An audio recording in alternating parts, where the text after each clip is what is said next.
muita gente fica, assim, a gente vê nas redes sociais dizendo todo mundo, ninguém mais dança, todo mundo fica só posando, é só a mãozinha para cima, o único passo é esse, sabe, acompanhando o DJ, assim. Mas depende do público que nós estamos falando.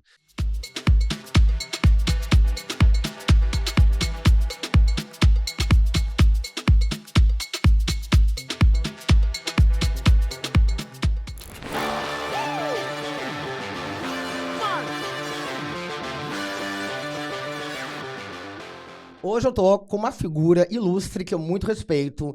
Ele simplesmente não viu a cena clubber nascer. Ele a fez. Ele trouxe pro Brasil nomes como Fatboy Slim, Sven Väth, Bob Sinclair e por aí vai. E Tiesto, antes de mais nada, né? Tiesto maravilhoso. E pra ele, a música, a melhor música é que está sendo produzida agora. Aqui no Pod Peregrina, hoje, Júlio Rigoto. Lindo, obrigada pela presença, bem-vindo. Que bom, que privilégio estar aqui contigo, uma honra poder participar do teu podcast, que ótimo. Eu que agradeço, Gente, o Júlio, ele tem 13 clubes como empreendedor, né? Abriu 13 casas noturnas durante uma vida, uma longa caminhada. Uma longa caminhada, uma longa trajetória. The long and winding road. No total, Júlio, desde que tu iniciou, né, acho que como DJ, né, inicialmente foram 57 anos que eu fiz o cálculo aqui, né? 1969. Exato. 1969 foi quando eu iniciei. Na época não existia DJ, era discotecário, né? E foi aí que começou tudo. E depois, a primeira casa que eu realmente fundei foi o Café Society, que já para a época tinha bar, boate, boliche, galeria de arte, restaurante, snack bar. Era fantástica a casa, assim. Já era um complexo na época. Inovação total. Isso em Caxias do Sul. Café Society. Eu adorei o nome. Café Society. Pois então, falando em Café Society, já que a gente falou em society, que remete à sociedade. Hoje, o DJ, né, aí falando de sociedade como glamour, né? Como se deu essa transição, tu acredita, do DJ que não era por glamour, entendeu? Era quase uma sobrevivência. E ele tocava a pista, né, do início ao fim. Depois as festas foram, né, mudando o formato e aí entrava um DJ, abria, depois até o final a atração principal, o DJ que vem de fora, um Tiesto da vida, né, fechando a noite, né, o evento no clube. E aí virou uma glamourizou bastante a profissão. O que tu me diz disso? Quando eu iniciei como discotecário, as cabines de som, eu conseguia ver a pista por uma janelinha deste tamanho. Nem aparecia? Não, o discotecário não aparecia na época, era uma janelinha deste tamanho. Depois... Desculpa interromper, mas era quase aquela história de cinema, né? Que fica, né? Exato. Tipo, nas salas de projeção de cinema, que tem aquela salinha retangular, então tinha que pôr assim... Pra sentir a pista. O equipamento eram 2 tocadiscos, nem mixer tinha, eram 2 canais e um gravador de rolo. E tu tinha, para tocar a música nesse aqui, se tu quisesse ir pro rolo, tu tinha que tocar primeiro esse tocadisco para depois... Tecnicamente, assim, era impressionante. Era por paixão mesmo. Não era por sobrevivência ou qualquer coisa. Os discotecários eram por paixão, por gostar de música, realmente. E Júlio, hoje em dia a gente não precisa nem, né? Não vou nem entrar no mérito das fontes, como é que a gente recebe, né, as músicas e chegam até nós. Mas naquela época, pelo amor de Deus. Era um trabalho de garimpo. Era um trabalho de garimpo. Fala um pouquinho sobre isso, como é que era o teu garimpo, o teu processo de garimpo. Meu processo era importar discos. Muitas vezes, na época, não tinha internet, não tinha nada, e comprava os discos, saíam caríssimos, discos importados, para tu ter as músicas com exclusividade. Às vezes, o disco que tu comprava e que era sucesso nas pistas, nunca chegava no Brasil. Ou se chegavam, muitos deles, 6, 8 meses depois. Então era importante esse trabalho de garimpo nos discos importados. Tinha que ter amizade com o comandante de avião e dizendo, me traz os 10 primeiros sucessos, me traz assim... Era o que eu ia te perguntar, como é que se descobria? Porque não existia transmissão, né, web radio e tal, de uma rádio internacional, então tu ouvia as rádios do Brasil, né, daqui, do estado, e não tinha MTV, não tinha uma televisão que passasse, transmitisse, né, os lançamentos e tudo mais. Como é que era essa descoberta? Muito pela Rádio Mundial. Big Boy foi o maior comunicador de rádio do Brasil. Hello, crazy people! Rádio Mundial! Ele falava, ele era fantástico, faleceu já fazem muitos anos, era um comunicador comunicador e só tocava música importada, fazia todos os lançamentos. Para pegar a rádio no Rio de Janeiro, essa rádio, a Rádio Mundial, era isso em 1960 e poucos. Para 1970, depois nos anos, para conseguir sintonizar era um terror, sabe? Era tentar fazer antenas, era bombril, era o que pudesse, porque vinha com muito ruído. Na época não existia rádio FM, eram só rádios AM. Eu iniciei em rádio também. Eu, além de ser discotecário, tenho toda uma trajetória em rádio, jornal, televisão. Sim. Em jornal como crítico musical, em televisão apresentando programas de Cultura, variedades. Variedades, mas sempre com música como foco principal. E então é fantástico isso. Eu trabalhava nas primeiras em FM. Sim. E era uma experiência completamente diferente. Já sempre tive o privilégio de ter sempre primeiro lugar de sintonia, então foi muito... E sempre ousando, na época, criando gíria no rádio. Conta uma gíria aí, você consegue lembrar? Não, gírias para a época chegavam a ser pesadas. Hello, Ratatuia! Como é que é? Se fazia uma pesquisa até da gíria gringa. No Rio de Janeiro, na gíria, no morro do Rio de Janeiro, e passava ali, agulha do prato tá cravando, hello, como é que é? Passando Duques, não, olha só, duques, duquesas, galos e tal, agulha do braço tá cravando na faixa e tal. Quer dizer, que legal. Toda uma intuição que era uma época muito lisérgica do rock, não? Então por isso que se utilizava esses termos. Então foi todo um processo, é muita carga, desde 69 é muita carga né? de festas, né? Quantas gerações passaram. E quando a gente fala em gerações, na noite principalmente... Eu estava numa delas. Em várias delas. Porque tu é extemporânea e totalmente, não, gente, ó, né? Realmente, eu sou cliente, né, frequentadora das casas do Júlio, né? Pelo menos as que eu comecei a conhecer, não em 69, infelizmente não, adoraria ter conhecido o Café Society, mas It Club em Caxias, Ibiza em Balneário, Ibiza em Atlântida, em São Paulo eu não fui, infelizmente, mas tem uma realmente, esse rapaz aqui, né? Esse rapaz em Jurerê Internacional, Jurerê também, Internacional, sim, com a Dulce lá, claro. Toda a operação. Esqueci do Internacional do Jurerê. Mas, então, te dizendo assim, sabe, foi um período, quando eu estava falando das gerações na noite. As gerações não é, como tu diz assim, a geração Y, geração Z, Millennials, Baby Boomers. Na noite, a cada 4 anos muda a geração. Pois eu ia entrar nesse mérito. A cada mérito. 4 anos muda a geração. As pessoas têm uma fase forte de frequentar, digamos, principalmente balada e tal. 4 anos.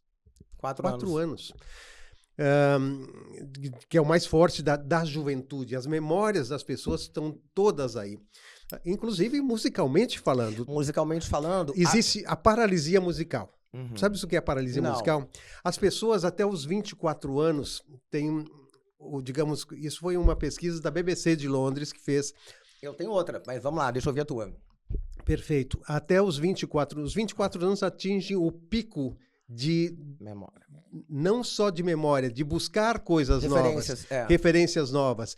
E ouvem uma média de 5 a 10 músicas por semana, novas. Dos 24 para cima, começa a se estabelecer a paralisia musical que acontece, para ser preciso pela pesquisa, em 30 anos e 6 meses se estabelece a paralisia musical. Por quê?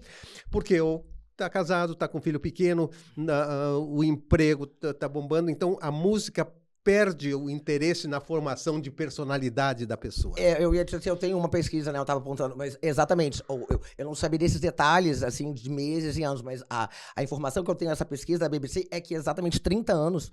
E 6 meses, para ser exato. 6 meses. A gestação. Em 30 anos e 6 meses, né, é o período que a pessoa ainda agrega, que ainda, né, vai consumindo, né, conteúdo novo. Mas aí estabelece. Mas estabelece. Tá? E ela passa... dos 30 para frente, ela só vai lembrar de letras, melodias, de bandas exatamente para baixo e outra. Desse período que é onde ela conheceu. Mas, e aí, tu falaste de tá casado, tá com filho, trabalha... Aí vem o porquê disso. Não é porque não tem tempo de pesquisar coisa nova, porque tudo, entendeu? Pelo amor de Deus, tu continua pesquisando coisa nova até hoje e vai morrer pesquisando coisa nova. É porque já tá chata, aspas, a vida, aí caiu na real. A responsabilidade, a maturidade, aí o filho chorando, a mulher que, entendeu, agora tá dando bronca porque a toalha tá em cima da cama. O próprio comodismo e aí da vida de casado. Resgata essas referências saudosistas, né, e nostálgicas pra dar um up, pra dar uma alegria. Sim, né? passa a curtir só as músicas que conheceu no passado. principalmente nesses 4 anos de juventude. É. Tu diria, vai ser dos 18 aos 22, o principal, os 16 aos... E por isso que as festas, né, que com revival, né, vamos festa dos anos 80, tem muito adepto, né, tem um público muito cada fiel. Vez mais. Cada vez mais. Hoje, mais do que nunca. Hoje, mais do que nunca. Mas para romper esse ciclo, digamos, da paralisia musical, acontece as pessoas romperem, mas só se acontecer uma coisa, um divórcio, uma mudança radical de carreira, aí as pessoas parece que revivem de novo. Sim, normalmente, sim. né, quando acontece um divórcio, as pessoas tentam buscar a vida novamente. E né? eu penso, Júlio, que se eu tivesse, por exemplo, se os meus pais, né, vivessem nessa geração de hoje, que a gente tá velho, né? Tipo assim, pra galera Z, pra Alfa, sei lá o quê. Sem dúvida. A gente não é o cringe. Então, quer dizer, e a gente vai em festas nostálgicas dos anos 80, 90. Se os meus pais, eles iam nas festas nostálgicas de 50, 60. Se eles tivessem essa possibilidade de reviver e essa opção de divertimento, de entretenimento, né? E essas festas existem para essas pessoas, digamos, de um pouco mais de idade, vamos dizer, os baby boomers, continuam indo em festas e cada vez mais disputadas, e eu acompanho festas disputadas, às vezes até de solteiros, você quer namorar, até porque as pessoas dessa idade estão buscando conhecer novas pessoas. Sim. E tal. Será que vai dar namoro? É uma festa que acontece em São Leopoldo, fantástica essa festa, só para as pessoas assim... Os baby boomers, digamos assim. Mas aí com uma banda de baile tocando, e eles lá revivem a sua juventude, vamos dizer assim. Bom, o Júlio é um exemplo, né? Que ele não está mais com o local físico, o Ibiza, mas no coração, na mente, a Ibiza continua, entendeu? Causando que... Marcou muito, né? Marcou muito. Marcou demais. O Ibiza marcou muito. E como é que foi essa ideia, Júlio, de trazer o espírito, né? Reviver o espírito do Ibiza... Agora não, já faz um tempo, né, que isso acontece. Mas... Para renovar novamente, para trazer para os dias atuais, essa tendência de comportamento que é impressionante das festas de revival, que dominaram a cena completamente. Quando falam que a noite está terminando, exatamente, os clubes em grandes cidades, em grandes metrópoles principalmente, estão acabando em Londres, em Nova York, em São Paulo. Berlim, é um horror. Berlim ainda... tem uma cena clubber fantástica, forte. Tecneira. Mas ainda com milhares de pessoas saindo todas as noites para curtir. Berlim talvez seria a exceção à regra. Porque no restante... Sim, Inglaterra, que era também a outra meca. A noite no formato tradicional, tá acabando. Aquela coisa de boemia se foi... Isso é uma coisa que eu fico me perguntando, né? Por quê? Porque depois da pandemia, que a pandemia é ok, né? Fecharam os estabelecimentos e tal, mas depois que acabou a pandemia, por que não voltou a funcionar como antigamente? Parece que os próprios estabelecimentos, sabe, não lavaram as mãos, mas... Não, tentaram, mas foi difícil. O comportamento muda, mudou. E começou, o que cresceu paralelo digamos, os clubes não conseguirem, digamos, retornar com força? Os festivais. Como é que um clube, na iniciativa privada, vai competir com um festival, com Lollapalooza, com Tomorrowland, eu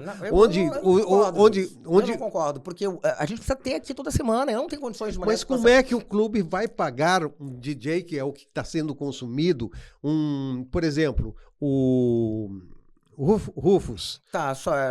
Rufus do Sol. 1.300.000, mais ou menos. 1.300.000 cachê. Tá, mas eu não tô falando... David Guetta, 1 milhão cachê. Tu tá indo assim num clube, talvez muito, sabe, não. Exigente, um clube mesmo. Não, é o que o público quer consumir. Não, forte. Eu tô dizendo casas noturnas, tipo, normais, sabe? Que tenha um DJ local, que não seja uma atração internacional, que consiga se manter, né? Mas não, a geração bebe menos, a geração volta mais cedo, a minha máxima, que eu sempre repito, vão comer pizza de rúcula e tomar kombucha, né? É um absurdo, porque não se paga salário de porteiro, de DJ, de casa, de estabelecimento, de impostos, parará, e ainda os extras dos funcionários, que aí fica duas pessoas no estabelecimento pagando, tendo que manter um horário, né, estendido para casa inteira, não dá, não tem. Mas vamos falar de que não fecha. público? Vamos falar de que público? De que idade? O público jovem não tem, financeiramente, tem toda essa ideia, não está bebendo menos, não quer gastar muito. Sim. Então, inviabiliza a cena noturna para o público jovem, que sempre foi quem deu a força, quem deu o push. Se tu pegar um público... Não, e o jovem que dava apoiava, hoje tu não tá jovem. Passou dos tá 30, passou dos 30. Eu tive vários amigos que quiseram pôr casa, então, para o público mais adulto. Vamos faturar um público mais adulto. Mais qualificado, casais. Aquela coisa. Vendia água mineral na mesa. E não tem como competir com as festas privadas. É casamento todo dia, jantar na casa do fulano, não sei o que lá. É o que está acontecendo, inclusive, por exemplo, quando se fala no verão, que as festas também diminuíram no verão, no nosso litoral. Por quê? Os condomínios com mansões e tal, cada uma daquelas mansões está gerando uma festa com boca livre. Como é que tu vai competir com boca livre? É verdade. Não, por sinal, a penúltima que eu fui no verão, a última que eu fui do Júlio foi aqui na Casa NTX, maravilhosa, como sempre, né? Mas no verão... Mas aí como um evento esporádico. Sim. Eu fui numa festa num condomínio antes de ir pra tua. Tem Atlântida. E com boca livre também. Boca livre. Então coisa. Fica difícil pro empresário, conseguir competir com a iniciativa privada, com as festas privadas, com formaturas, com os valores que estão sendo investidos em casamentos, em formaturas, em aniversários. Sabe, é um ano de faturamento de um clube. É um ano. Numa festa, é um ano de faturamento de um clube, eu te diria. Mas assim, Júlio, eu não sei... Eu fico pensando, não dá pra competir. Claro, a pessoa vai numa festa boca livre, convidada no condomínio, tal, etc. Mas, pô, tu quer conhecer outras pessoas que não sabem nessa festa e nem foram convidadas pra essa festa. A festa, ela acaba reduzindo, entendeu? A família, gente do teu métier, dentro do teu círculo social. E aí, pô, numa dessas, tu quer conhecer outras pessoas, né? Tu quer rodar baiana na pista, tu quer se jogar na pista, dançar. Não, os singles, sim. Os singles, eu te diria que sim, mesmo que... Agora, os casais... Eu vi na tua festa, meu querido, um camarote com 6 casais, e 2 eu conhecia que estavam felizes da vida lá. Felizes da vida, não, mas aí que está, mas é um evento, tu consegue motivá-los para reviver seus bons... E as pessoas estavam esfuziantes, as pessoas estavam revivendo, como se tivesse parado no tempo toda aquela alegria, toda aquela... magia do Ibiza, digamos assim, que eu sempre digo, né? O Ibiza tem algo mágico que as pessoas... Se permitem, né? Por sinal, vamos colocar na tela que vai tá passando aqui nesse vídeo aqui uns trechos, né, do espírito da Ibiza. El infierno, o cielo, tem das dançarinas maravilhosas. Ibiza pode ser livre. Sim. Todos são livres. Todos são livres. E ele abre de uma forma espetacular, ele fecha a noite grandiosamente, é um máximo. Júlio, se queres volar, se queres bailar, vem comigo. Vem... cierra tus ojos, abre tu mente, suelta tu corpo. E da música, a música que tu fala alguma coisa da música que ele entra na música que... Bem-vindos ao mundo de Ibiza. Isso. Júlio, que conselhos tu daria para alguém que esteja querendo abrir, já que a gente tá falando de clubes, boates e tal, e faturamento, o que tu diria? Tu abriria hoje? Não. Tá. Hoje o mercado está para eventos. Eu diria, quer abrir um local fixo? Não, vá produzir eventos isolados, com criatividade, porque com evento tu não consegue competir. A casa que funciona quinta, sexta, sábado, domingo, não consegue dar esse respiro de criatividade. Agora, se tu fizer eventos, que é o que está acontecendo muito em Porto Alegre, no mundo inteiro, trate a sua festa como um evento. Não faça investimento numa casa. Tem muitas casas que querem fazer eventos, digamos assim, que são locais de evento. Muitas vezes não precisa ser numa casa, pode ser ao ar livre. Então eu digo, não invista nisso. faça eventos. Pontuais, temáticos. Pontuais, temáticos, dirigido ao público certo que tu queres, porque não tente pegar todos os públicos, que é aquela coisa, não sei o segredo do sucesso, do fracasso é simples, tente agradar a todos. Não tem como, né? Não tem como.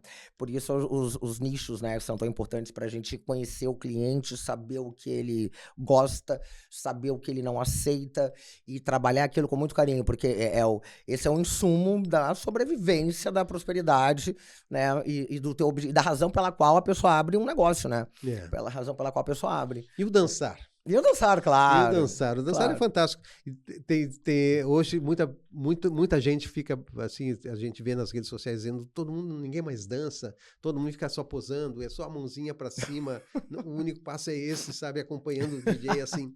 Mas depende do público que nós estamos falando. Se nós pegarmos o público mais jovem que só quer ouvir funk, tá lá sacudindo a bunda, descendo, fazendo e dançando o funk. Eu não gosto particularmente, né, mas esse público mais jovem, bem mais jovenzinho, adolescente, está lá no funk. Se tu pegar o público de mais idade, estão dançando nos bailes. Se tu pegar o público do sertanejo, todos dançam do jeito deles. Do jeito deles. Juntinho, fazendo aquelas voltinhas e tal. Mas dançam. Então, dizer que as pessoas não dançam, porque o dançar em qualquer gênero é fantástico. Vida. Dançar é vida, energia. É libertação. Lava sabe, a alma. Lava a alma. Seria o conselho que eu daria para qualquer pessoa. Não pode fazer terapia, que é fantástico. Dance. Quem dança os males espanta. Yes. Né? Como dizia Oscar Wilde, né? Foi o Oscar Wilde que falou, os surdos que viram os... Não, como é que é? Eles eram considerados loucos. Isso aí. Por dançarem, né? Não viu a música. Porque então, os outros não ouviu a música. E Júlio... Isso é de quem? Oscar Nietzsche? Wilde. Não. Não é Nietzsche? Não. Mas é Oscar linda. Não, Oscar Wilde. Agora eu tô falando, não, mas é Oscar Wilde. Gente, eu vou fazer uma pausa daqui a pouquinho, só quero falar uma coisa. E aí na próxima eu vou confirmar se era Oscar Wilde ou Nietzsche. Mas acho que era Oscar Wilde, assim, que eu adoro ele. Nietzsche eu não conheço muita coisa, muita frase. Na verdade, eu não conheço nenhuma frase, assim, que eu lembro de cabeça de Nietzsche, apesar de ser um gênio. A geração dos mais novinhos, né, a geração X... eu li uma matéria aí na Elle ou na Vogue, que eu assino, sei lá o que, qualquer. Elle não tem mais na Marie Claire. Que eles acham super estranhos os pais dançando, tipo assim, a mãe feliz um sábado lavando a louça, dançando na cozinha e tal, ou saindo pra dançar. É o etarismo. O etarismo, que é uma doença terrível. Não, é que tá. Eu vi outra coisa. A justificativa que estavam dizendo, eles não estão dançando, fora que é horrível realmente o etarismo, é uma coisa cruel.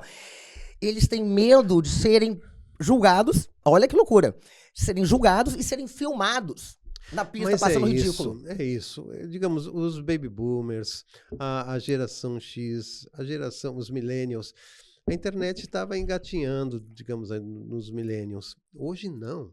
Hoje qualquer cena, qualquer mico, os excessos que aconteciam nas festas nos anos 70, nos anos 80, a bebedeira que se tomava, no dia seguinte desaparecia. Nos 80 e 90 foi o áudio de trago, bebida, droga, né? Mas no dia seguinte desaparecia. Sim. Só os amigos mais próximos poderiam lembrar. Sim. Hoje não. E se lembrasse, né, que tá todo mundo doido. Hoje não. Sim, o primeiro mico tu vai ser... Então, por isso as pessoas eliminado. passam a maior parte do tempo focadas em si próprios, em aparentar. Em pousando, sabe? Tirando selfie. Porque esse é atualmente, digamos assim. Essas pessoas realmente não dançam, porque elas têm medo, porque a questão do posar para as redes sociais. E num certo aspecto, a gente vendo o que acontece nas redes sociais, com os haters de plantão, essa coisa toda, é difícil. Mas é uma dicotomia nisso aí, porque... Tu cometer qualquer excesso, o que seria natural lá nos anos 70, 80, 90... tu cometer qualquer excesso e, de repente, tua vida estaria marcada pro resto. Nossa, por água abaixo. Por água abaixo. Mas e as dancinhas de TikTok, que foi uma febre, entendeu? Absurda, e todo mundo dançava, entendeu? Pagando mico, pagando os ridículos, e tava tudo muito bom. E é praticamente essa mesma geração. É isso que eu não entendo. Entendeu? Porque é posada. A dancinha é posada. Ela não erra. Mas é mais ridículo do que na pista, né? Mas ela não erra. Ela não gera um mico. Ela não gera, digamos, o negativo. Ela não gera...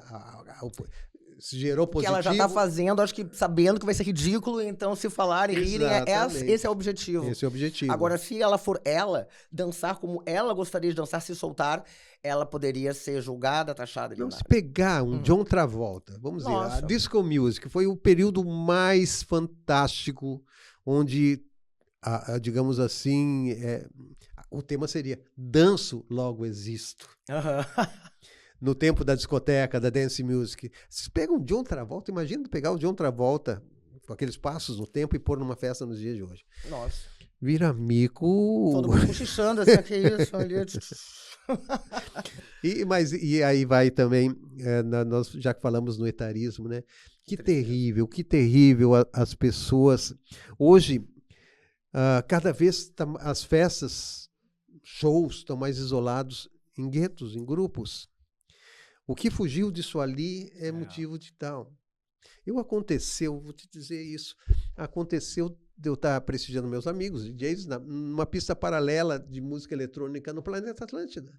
Eu fiquei do lado do palco e comecei a dançar. O Planeta Atlântida tem um público muito jovem. Em seguida eu estava rodeado. Gente se olhando ou gente dançando? Sendo atração. E dizendo assim, eu recebo como elogio, eu quero ser como tu quando tiver a tua idade.